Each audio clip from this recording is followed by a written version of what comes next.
ಮಾರಿ ಹಬ್ಬ ಆಯಿತು ಅರವಳಿಸಿಲಿ ಬೆಂಡೆಕಟ್ಟೆಗೆ ಅವ್ರ ಮಗಳು ಕೊಟ್ಟಿದ್ರು ನೀಲಾಬಾಯಿ ಮಗಳಿಗೆ ಅವ್ರ ಮಗಳು ಮತ್ತು ಅಳಿಯ ಬಂದಿದ್ರು. ಹಬ್ಬ ಮುಗಿಸ್ಕೊಂಡು ನೆನ್ನೆ ಬಟ್ಟೆ ತೊಳೆಯೋದಕ್ಕೆ ಅಂತ 2 ಬೈಕಲ್ಲಿ ಹೋಗಿದ್ದಾರೆ.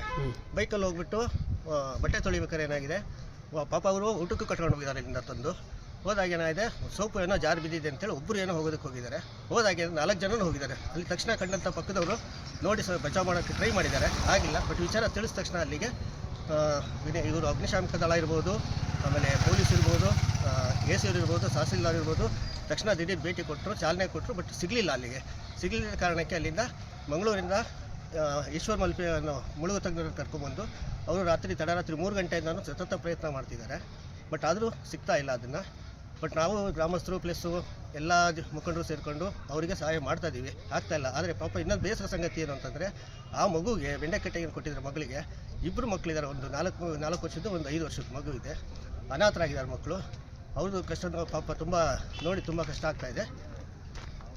ಸರ್, ಬಾಡಿ ಸಿಕ್ಕಿದೆಯಾ? ಹುಡುಕ್ತಾ ಇದ್ದೀರಾ? ಬಾಡಿ ಸಿಕ್ಕಿದೆ? ಬಾಡಿ ಸಿಕ್ಕಿಲ್ಲ. ಬಾಡಿ ಸಿಗುತ್ತೆ ಅಂತ ನಾವು ಈಗ 5 ನಿಮಿಷದ ಮೊದಲು ನಾನು ಈಶ್ವರ್ ಮಲ್ಪೆ ಹತ್ರ ಮಾತಾಡ್ಕೊಂಡು ಬಂದೆ. ಅವರು ಪಾಪ ಪ್ರಯತ್ನ ಮಾಡ್ತಾರೆ. ಆಮೇಲೆ ಸ್ಕೂಬಾ ಡ್ರೈವಿಂಗ್ನವರಿಗೂ ಕರ್ಕೊಂಡ್ಬಂದಿದ್ದಾರೆ, ಅದನ್ನು ಪ್ರಯತ್ನ ಮಾಡ್ತಾರೆ. ಆದಷ್ಟು ಬೇಗ ಹುಡುಕ್ತೀವಿ ಅಂತ ಹೇಳ್ತಿದ್ದಾರೆ. ಬಟ್ ತುಂಬ ನೀರಿನ ಹರಿವು ಜಾಸ್ತಿ ಇರೋದ್ರಿಂದ ಕಷ್ಟ ಆಗ್ತಿದೆ. ಬಟ್ ಇವತ್ತು ಸಂಜೆ ಒಳಗಡೆ ಸಿಗಬಹುದು ಅಂತೇಳಿ ಈಶ್ವರ್ ಮಲ್ಪೆ ಅವರು ಹೇಳಿದ್ದಾರೆ.